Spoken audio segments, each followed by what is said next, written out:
2022. Dimitri Pavlenko. 8h41, c'est le livre événement de la semaine, Les Fossoyeurs, signé Victor Castanet. On l'a reçu ce matin à la rédaction. Nous n'avons donc pas eu le temps de le lire, mais comme beaucoup, nous avons lu les bonnes pages dans le journal Le Monde qui nous donne la thèse, en tout cas, de cet ouvrage. Enquête choc sur le groupe de maisons de retraite et de cliniques privées Orpea, leader mondial du secteur de la dépendance, des chambres à plusieurs milliers d'euros, des plaquettes rutilantes, mais à l'intérieur, le rationnement des couches, des plateaux repas faméliques, un système accusé de maltraiter nos aînés. Voilà, donc l'affaire coûte très cher au groupe. Il a dévissé de presque 40% de sa valeur en l'espace de 2 jours. Mais disons aussi que cette affaire vient combler un vide dans la campagne présidentielle. Quel candidat aujourd'hui aborde la question du grand vieillissement avec un grand V? Nous sommes à 74 jours du premier tour. On en parle ce matin avec Guillaume Bigot, qui est politologue, éditorialiste, membre de la revue Front Populaire. Bonjour Guillaume. Bonjour Dimitri. Bienvenue sur Europe 1. Vincent Trémollet de Villers, directeur adjoint de la rédaction du Figaro. Bonjour Vincent. Bonjour Dimitri. Et Louis Osalter, journaliste politique à Marianne. Louis, d'abord je commence avec le plus jeune des trois. C'est frappant, effectivement. On a un enjeu systémique qui est aussi structurant pour les décennies à venir, peut-être que le réchauffement climatique, ce que j'appelle le grand vieillissement. Et pourtant, personne n'en parle. Comment ça se fait selon vous? Pourtant, il est objectivable. C'est-à-dire que si vous regardez la population française aujourd'hui, c'est 20% de Français qui ont plus de 65 ans. Le scénario démographique central de l'INSEE, selon les recensements, c'est que en 2040, vous avez un habitant sur 4 en France qui a 65 ans ou plus. Donc, qui a l'âge de la retraite, actuelle. Vous ajoutez à cela 65 ans, dans la catégorie. C'est pas oui, bien l'EHPAD, sûr. Après, il y a des personnes dépendantes. Et là, on va franchir le pic du million de personnes en situation de perte d'autonomie dans les prochaines années également. Donc, effectivement, c'est un enjeu central structurant. Mais j'ajoute à ça une autre chose, et je pense que c'est pour ça que ce livre touche quelque chose de très particulier dans les préoccupations des gens. Vous savez, pour l'instant, cette campagne présidentielle, elle n'a pas tellement démarré sur un sujet très fort, très central. Oui. Et la conclusion qu'on tire d'un autre livre dont tout le monde a parlé, qui est le dernier livre de Jérôme Fourquet et Jean-Laurent Casselli sur l'état de la France actuellement, c'est que la grande déprime du pays conduit aussi les gens à se recentrer sur un cercle privé, familial, sur une forme de bonheur privé, mais aussi sur la préoccupation pour les gens qui nous sont proches. À commencer par nos aînés, ceux qui sont en situation de perte d'autonomie et dont vous devez vous occuper, auxquels vous devez trouver une place, parfois effectivement dans des groupes privés, parce que c'est pas toujours facile de trouver une place, et deuxièmement, les groupes privés comme Orpea ont massivement investi un marché qui était un peu sous-doté par l'État, qui était un petit peu oublié, alors que compte tenu du vieillissement qu'on vient de décrire, effectivement, ce sera absolument structurant. À mon avis, c'est pour ça que ça a touché quelque chose de très particulier dans les préoccupations des gens. Parce que l'affaire Orpea, c'est aussi ce que dont personne ne veut pour sa fin de vie. Vous allez payer très cher pour être maltraité, et il ne s'agit pas forcément que de ne parler que du groupe Orpea, mais voilà, c'est ce destin qui n'est pas enviable, cette impression que vos enfants aussi se débarrassent un petit peu de vous, Guillaume Bigot. Rappelons quand même que la tranche d'âge qui vote le plus proportionnellement, précisément, c'est celle-là, c'est celle qui va soit entrer en EHPAD dans les années à venir ou qui y est déjà, Guillaume Bigot. Oui, là, il y a un risque politique essentiel pour le président Macron, qui est peut-être moins effectivement le président de la Startup Nation que de l'EHPAD Nation. Et on regarde en 2017, au deuxième tour, 80% des retraités avaient voté pour lui. En 2017, vous avez raison, il y a quelque chose comme une surreprésentation, une surpondération de la voix des aînés dans les élections. En 2017, sur l'élection présidentielle, on avait un jeune sur 5 de moins de 30 ans qui avait voté. On avait simplement un retraité sur 2. Donc on voit que les retraités pèsent électoralement et que pour le pouvoir en place, ils sont normalement un allié. Et donc cette affaire tombe au plus mal moment d'une certaine façon, parce que là on a une certaine court-circuit entre ce que représente l'EHPAD Nation, c'est-à-dire même si la Startup Nation, c'est-à-dire ce que représente la Startup Nation, c'est pas seulement le numérique, le capitalisme, mais c'est un peu le capitalisme du futur, et on parle de cette silver economy comme s'il y avait voyez des filons d'argent, couleur argent, comme les cheveux argentés des plus aînés, et donc le gouvernement nous a quand même promis une politique d'offre, une politique pour le business, et voilà. Et donc là il y a un risque de choc, parce que finalement le paradoxe est là. La pandémie, qu'est-ce que c'était? C'était justement quoi qu'il en coûte. C'était pas du tout pro-business.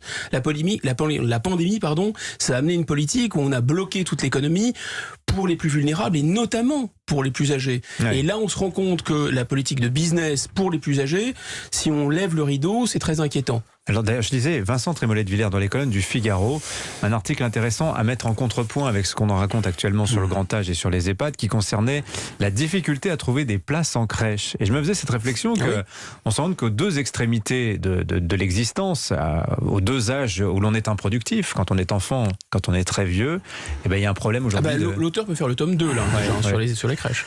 Il y a un problème de financement à chaque fois. Alors si on en reste sur nos aînés, moi je pense que l'effet sidérant de ce livre vient de ce que viennent de dire Louis et Guillaume, mais aussi du fait qu'on sort de 2 ans de pandémie où le monde, comme on l'a dit, s'est arrêté pour nos anciens et où on a eu à la fois une protection et des choses que l'on ne pensait pas imaginables dans nos sociétés. C'est-à-dire que les EHPAD ont été le lieu où étaient les gens qui risquaient d'être contaminés et les EHPAD ont aussi été le lieu où les gens ont été enfermés. Au nom de leur vulnérabilité. Au nom de leur vulnérabilité. Les EHPAD ont été le lieu où les gens n'ont pas pu dire adieu avant de partir et où les gens n'ont pas pu faire leur deuil. J'ai en tête le livre de Marie Duhenzel, j'ai en tête les textes très poignants de Stéphanie Bataille, cette comédienne qui avait écrit « Je n'ai pas eu le droit de voir mon père qu'il me demandait à corps et à cri ».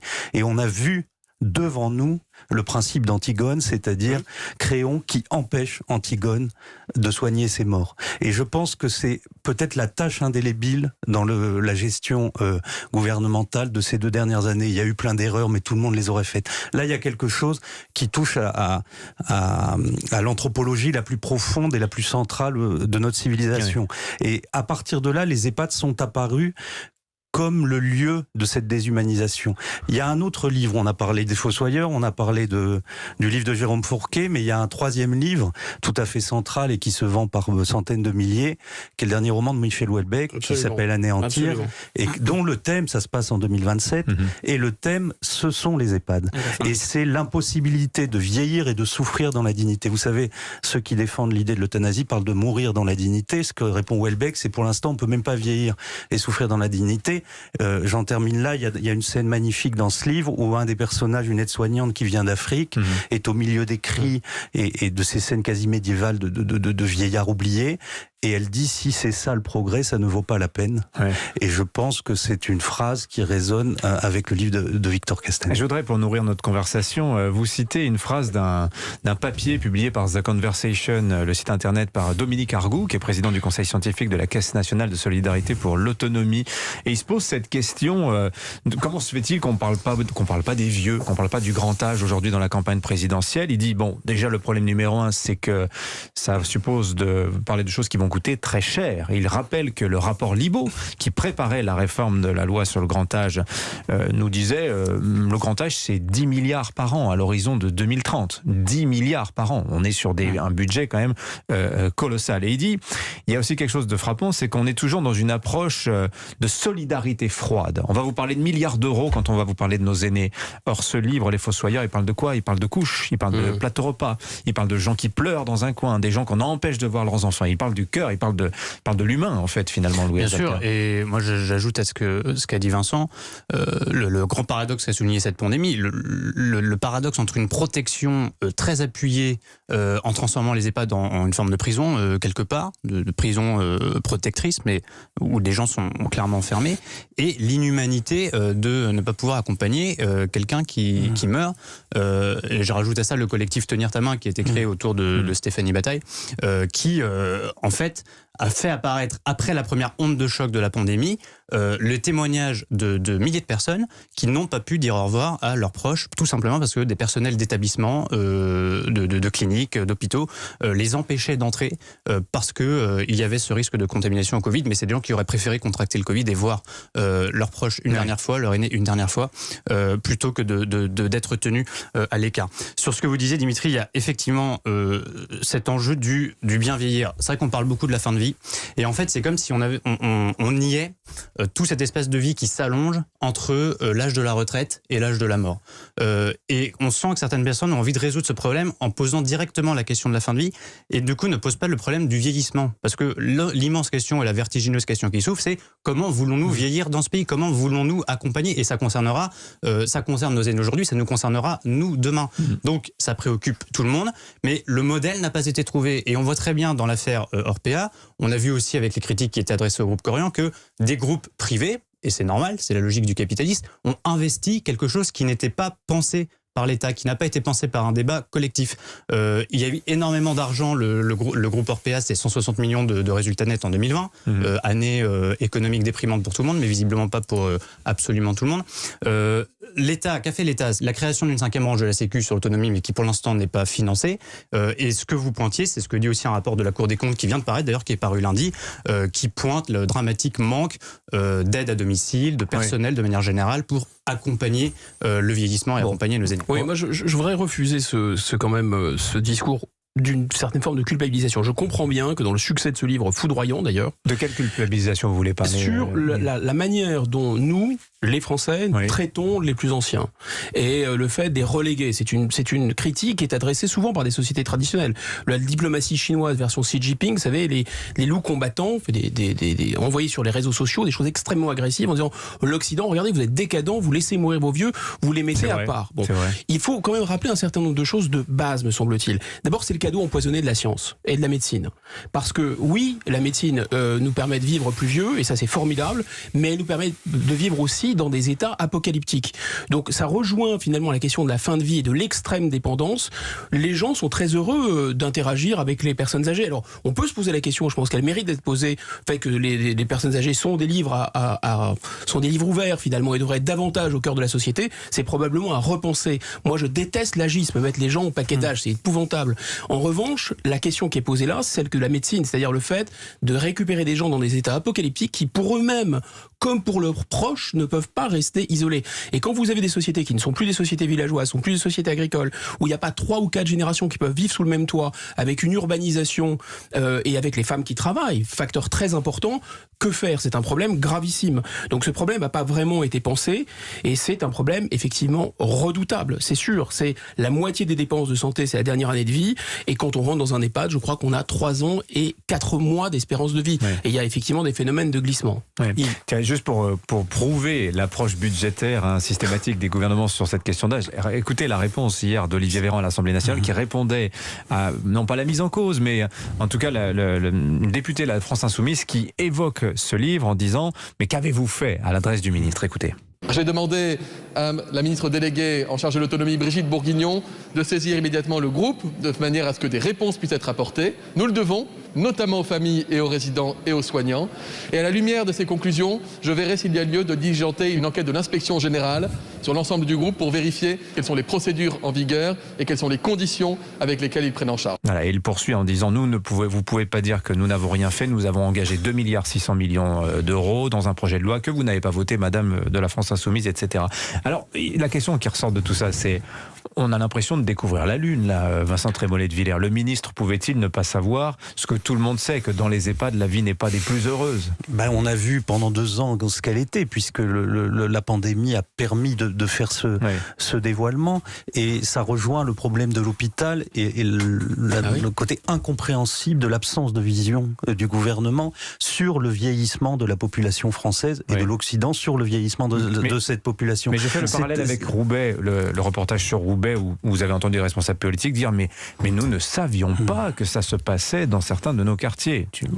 Là, en tout cas, pour ce qui, on va écarter Roubaix parce que je n'ai pas vu ce documentaire, etc. Mais pour ce qui est des EHPAD et du vieillissement et de l'effet de ce vieillissement, dont la pandémie est une des expressions, c'est maintenant visible à l'œil nu. Donc il faut penser ça à l'œil nu. Il faut maintenant penser ça avec une vision. Et il faut penser ça avec une vision qui ne peut pas être qu'une vision uniquement budgétaire. C'est-à-dire que ce que décrit le livre de Victor Castanet et ce que l'on a vu et ce dont on vient de parler, ce sont des aspects qui ne sont pas quantifiables, qui sont des aspects de pure anthropologie, de rapport entre générations, de rapport avec la souffrance, de rapport avec la vulnérabilité. Va s'ajouter à ça un élément qui est préoccupant, il me semble, qui est une forme de lutte des âges. C'est-à-dire que la pandémie a, d'un côté, montré nos anciens disant les jeunes et les enfants sont irresponsables et font circuler le virus, et les jeunes et les enfants se sont dit on nous prive de nos vies pour essayer de donner quelques années de plus d'espérance de vie à ceux qu'ils appellent maintenant les boomers. Et là aussi, il me semble qu'il n'y a pas de pensée un peu structurée, un peu réfléchie de la part de ceux qui nous gouvernent, et puis des forces culturelles, intellectuelles, etc., sur cette articulation entre générations. Si vous regardez regardez les sondages et le rapport à la protection au sujet de la pandémie, plus on est jeune, moins on a peur, plus on est vieux, plus on a peur.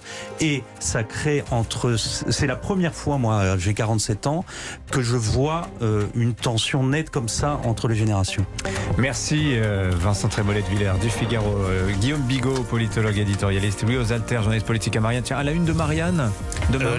Alexis Colère, et demain ce sera sur le pouvoir d'achat, la flambée des prix, qui va trinquer. Voilà, et Front Populaire aussi, nouveau numéro qui vient de sortir, je crois. Sur la droite et la gauche. La droite et la gauche. Merci à tous les trois. Je vous demande pas la une du Figaro demain, Vincent, on découvrira ça en temps voulu.